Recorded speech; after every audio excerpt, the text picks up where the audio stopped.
Salam alaikum, frères et sœurs en islam, toujours un réel plaisir pour moi de vous retrouver. Et aujourd'hui, mes frères et sœurs en islam, on va parler, Inch'Allah, sur les dangers de la langue et du sexe.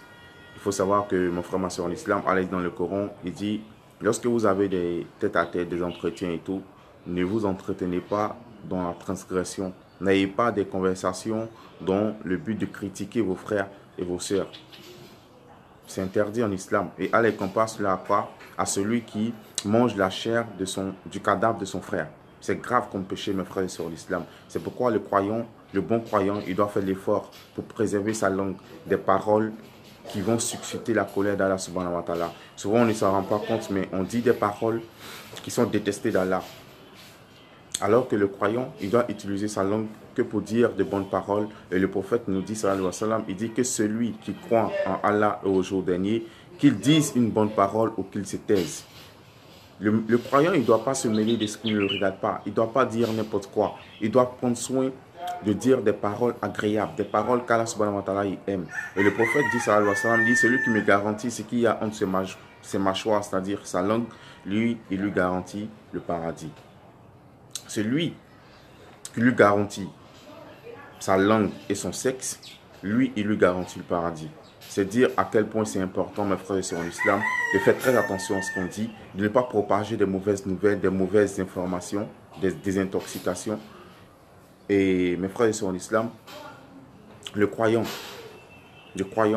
il doit non seulement être dans des endroits qui sont aimés d'Allah, il doit être aussi dans des conversations aimées d'Allah. Allah il aime quand on se réunit pour sa cause, quand on se réunit pour avoir des conversations qui parlent d'Allah subhanahu wa ta'ala, pour aborder des sujets qui parlent d'Allah subhanahu wa ta'ala. Il aime ceux qui, tout le temps, matin, midi et soir, tard dans la nuit, à tout moment, se rappellent de lui, Allah subhanahu wa ta'ala. Et ça, Allah il envoie les anges pour entourer les gens qui abordent le sujet d'Allah, qui parlent d'Allah subhanahu wa ta'ala. Et que ces anges-là font des bénédictions pour eux. Mais au lieu de se réunir pour parler d'Allah subhanahu wa ta'ala, aujourd'hui on préfère se réunir pour parler d'autres choses, pour parler des matchs de football, pour parler des artistes, pour parler de nos business et tout.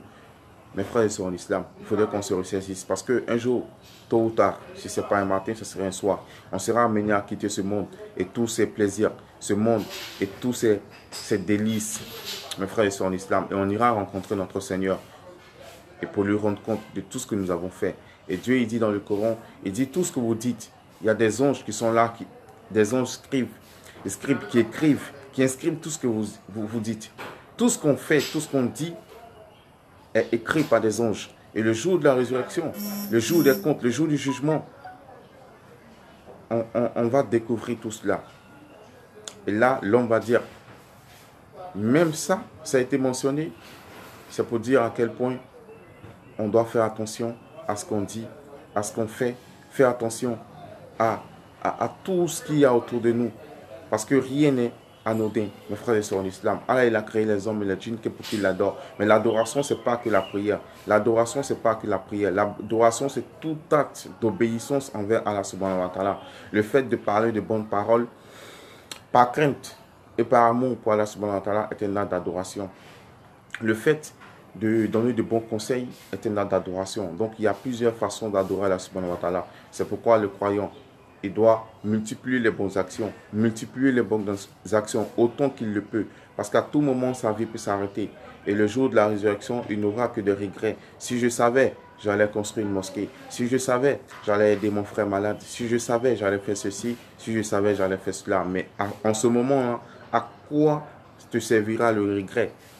Absolument rien. C'est maintenant qu'on est sur la terre, qu'on est en vie, qu'on peut lutter, qu'on peut œuvrer et en bien, qu'on peut poser des bonnes actions, qu'on peut poser des actes aimés d'Allah subhanahu wa ta'ala, qu'on peut adorer Allah subhanahu wa ta'ala comme il se doit. C'est pourquoi on doit faire l'effort, violent sur nous-mêmes, même si ce n'est pas facile, de nous abstenir de tout ce qui encourt la colère d'Allah subhanahu wa ta'ala et de nous adonner à des actes d'adoration, à des actes qui se plaisent à Allah subhanahu wa ta'ala afin d'avoir la satisfaction d'Allah subhanahu wa ta'ala. Parce que si nous sommes aimés d'Allah, si nous avons la satisfaction d'Allah subhanahu wa ta'ala, je vous assure que tout le reste sera bon pour nous, Inch'Allah, ici-bas et dans l'au-delà. On demande à Allah subhanahu wa ta'ala de nous accorder bonne part ici-bas et bonne part dans l'au-delà et de faire de nous surtout des musulmans pieux et sincères. Sur ce, je vous souhaite un bon dimanche, une agréable journée et assalamu alaikum et à très bientôt, Inch'Allah.